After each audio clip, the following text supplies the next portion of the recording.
Hello everyone! Dito tayo sa tabing dagat para manligo. Dahil 3 araw na akong walang ligo dahil sa lagnat. Gamot kasi itong dagat eh. Medyo mainit na dito. At saka malayo yung tubig. Mababaw siya. Sama ko yung ride bisikleta ko. Ayan, shout out Team Cars. Liligo tayo ngayon. Shoutout pala kay Mamay Haley Lami on Europe vlog. Hanilu, my Hanilu from USA. Bicolana, shoutout tayo Ma'am Bicolana. Ang galing kumanta. Marites Lumboy, shoutout from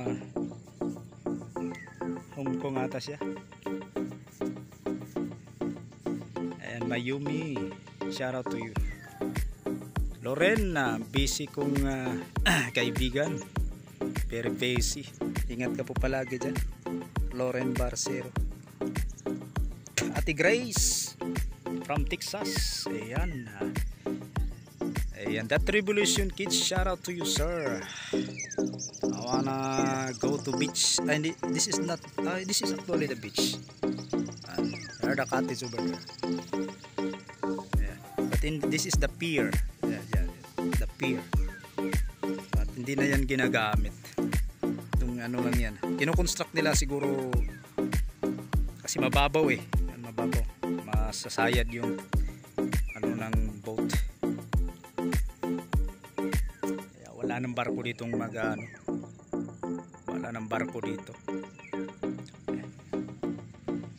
Grabe yung ano na ngayon. Kailangan ko nang maligo dun. Babalik ako mamaya. Bye bye.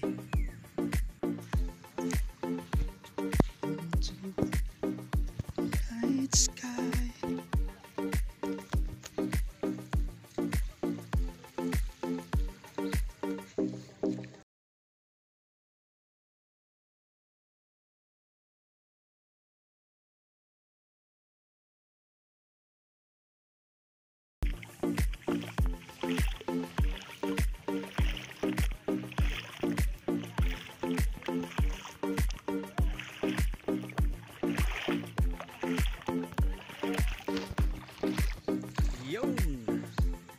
Basa din tayo.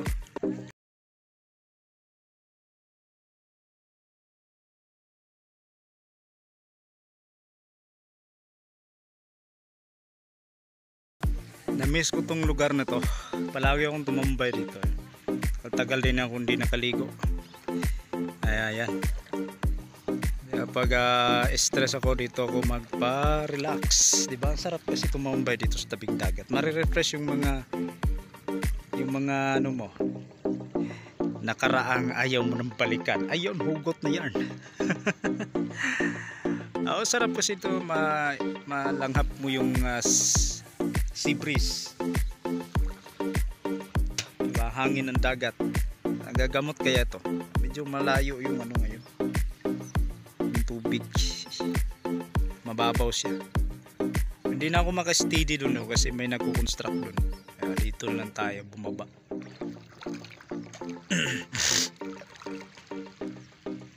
Maya uwi na din ako. Ayan, medyo okay ng pakiramdam ko eh. Ayan. Grabe yung lagnat ko. Umabot ng 3 araw yung pagpapahinga ko. Nagla-live ako ng talagang di na kaya. Kaya ingat tayo mga live streamer, no? YT pa more. Kailangan din natin magpahinga. Todo ano tayo sa pag-YT, yung katawan natin surrender na pala. Sige lang. Tuloy lang ang laban. Ayan. Saka mahirap kaya no kapag magsakit ka, wala kang pamilya, wala kang ano ba? Meron naman yung parents mo, pamilya mo. Iba talaga yung mag-aalaga sa iyo. Yung bang kumbaga yung maging makasama mo sa habang buhay. Kaya mahirap mag-isa kasi yung pamilya mo hindi yan nandyan palagi, lalo na pag malayo yung mga nasa ibang bansa, OFWs. Diba? Wala kayong nasa malayo kayo, yung pamilya nyo ang layo, yung mga mahal sa buhay, yung husband nyo, yung wife nyo. Mahirap po yan. Kaya mahirap pag single forever. Kaya sa mga single dyan, katulad ko, maghanap na kayo. Shoutout to James Vlog. James Vlog, maghanap ka na. Bitaw, just kidding. Yeah, totoo naman yan eh. That's the reality of being a human. Kasi sabi pa nga dun sa kulto na nag-viral ngayon, di ba? Kulto lang. Sabi, kapag hindi ka daw makapangasawa, hindi ka mapupunta sa langit. Mali naman yun. Ayun, makasakay sa arka ni Noah. Ayun bang nagba-viral ngayon, kinasuhan ngayon yung si alam natin yun. Kinasuhan sa Senado. Mali naman yung paniniwala nila. Kulto talaga. Kung kayo ang tatanungin, ano po masasabi nyo doon, di ba? Tapos nilabag pa nila yung batas. Tapos yung mga bata, kawawa, kinakasal kahit maliit pa, sa minor pa. Mali naman yun, diba? So iba't iba naman ang paniniwala natin, pero ang kailangan, huwag pong mga abuso ng tao, karapatang pantao, lalo na mga minor. Kawawa naman nasa Surigao Socorro, diba? Sa Socorro, kawawa naman yung mga bata hindi nakapag-aral. Umiyak na doon sa harapan nila Senador Bato de la Rosa, no?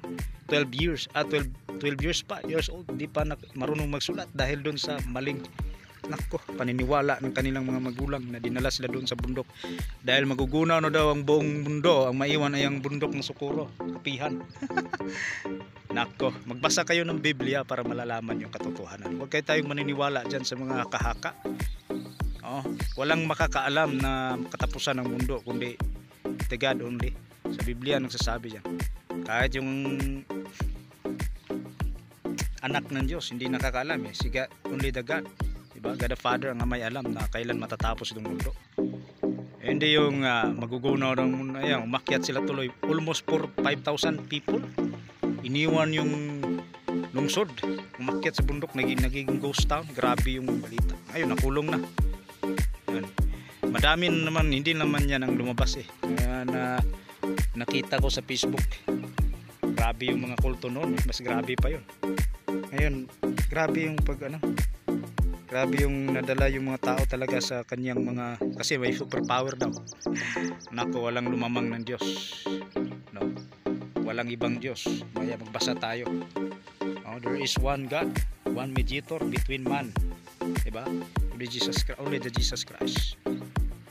Kasi sabi niya, ang batang-bata pa niya, 22 years old, naging na siya. Nagdumala nagdala ng almost 5,000 people. Kawawa yung mga bata, no? Ginawang soldiers of God yung mga batang 6 years old. Natutunang gumamit ng matutunang maghakot ng mga buhangin, ginawang paggawa ng barracks. Grabe, dahil utos doon ng yung Senior Aguila. Yan naman ang komento ko. Kaya magbasa naman tayo. Dapat alam natin kung ano po ang salita ng Diyos. Kapag hindi mo alam, ay madadala ka talaga doon sa maling paniniwala. Yun, may jowa doon. Sana all. Ang layo nila. Sana all na lang tayo kapag maligo dito sa dagat. May kasama ang jowa. Natin yung katawan ko. So, thank you so much panonood. Ayan, ang ganda ng dagat, no? Hindi siya medyo maalon, kunti lang yung walang hangin.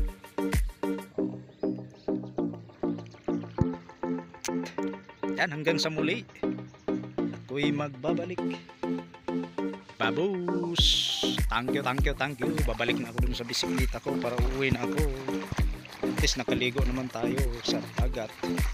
Okay na yung pakiramdam.